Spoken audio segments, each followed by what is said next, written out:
Josh is here. So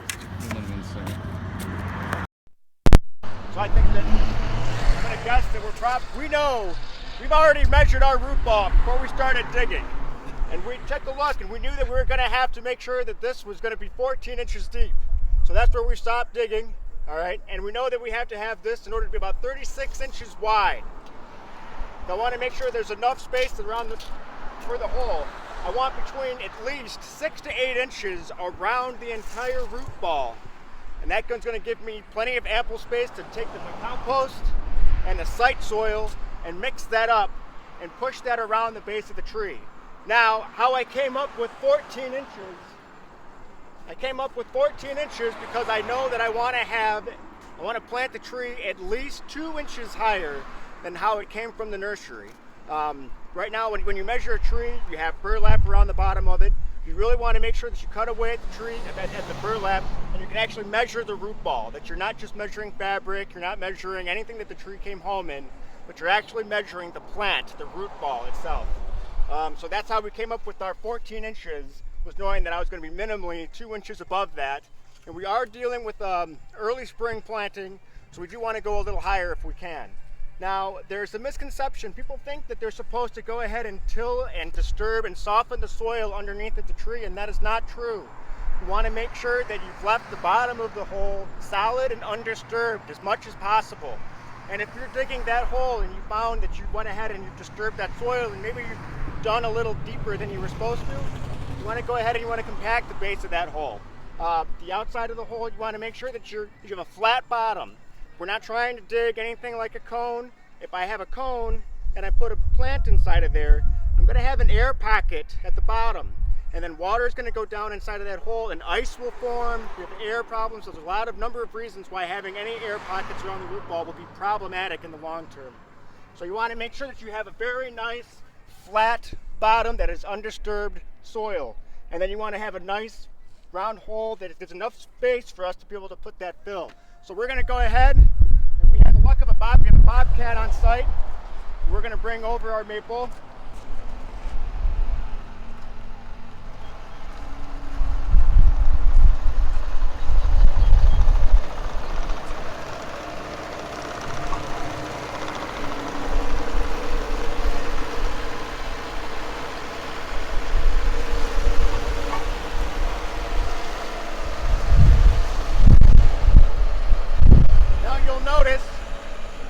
And the twine, wait a second, on the top here, on the twine, in order to make sure that I brought this home safely, we wound the twine up on top of the branches.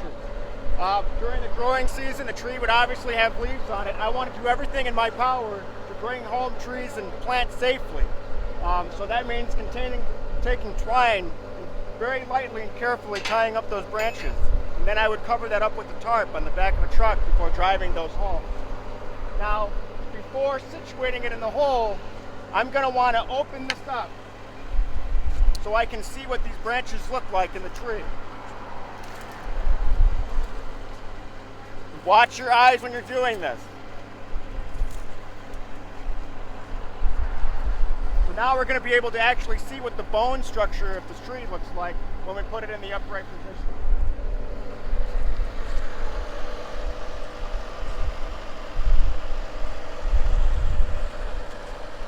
Sean, does this tree have a good side or a bad side? Or is it all good? Looks good, 360. Good. So the tree looks good, 360. That's awesome. But make sure that when you pick out your tree, the trees look good all the way around. And that's not just good aesthetically, that's also good for the tree, knowing that you're buying a tree that's going to be well balanced and the structures, the bones are good on the tree. Okay. Come forward a little.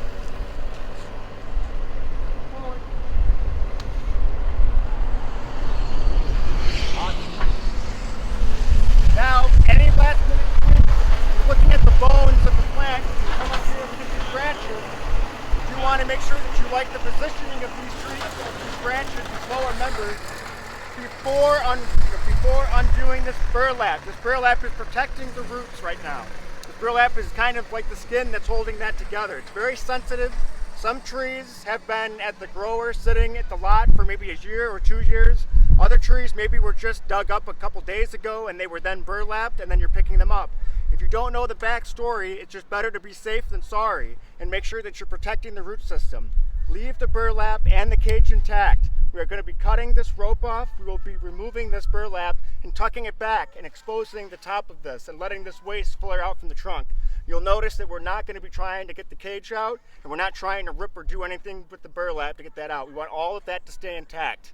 Right now, this tree is going to be working very hard on the groundwork this season and getting those roots established, and we're going to do everything we can to help it out.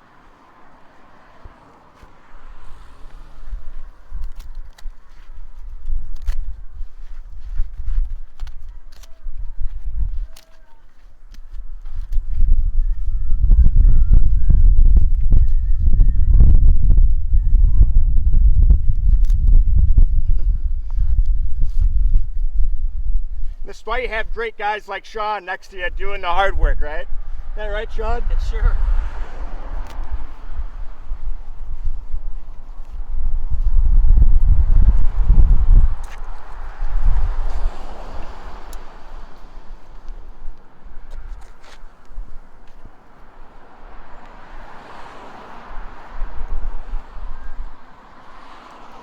Now there's going to be all different kinds of trees. Sometimes you'll come home and you'll open up the burlap and you'll see that there's a lot of extra gravel. Nurseries and growers and things will do things to make the tree seem heavier than it is, or maybe just things to keep it heavy. They'll put rocks or things like that around the base of those. Remove large pieces of aggregate, cobble, remove those large intrusions, get those out of there while you're doing this. I'm saying this is a very good tree. This is a very well-packed root ball. I'm not seeing any problems with this root ball at all. All right.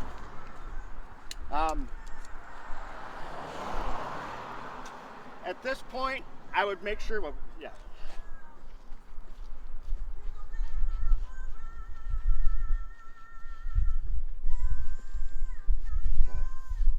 So as you can already see, you want to make sure that the depth of how this tree was planted, how this tree is growing.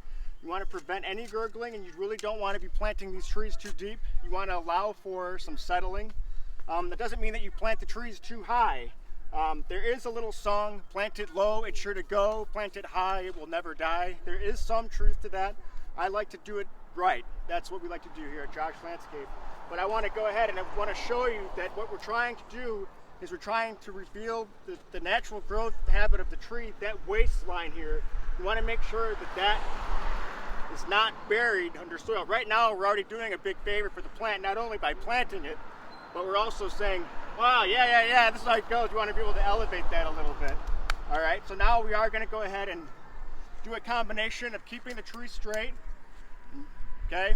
And we're going to start the process of backfilling by adding the composted soil, not like that. Adding the composted soil and mixing it in with the fill site.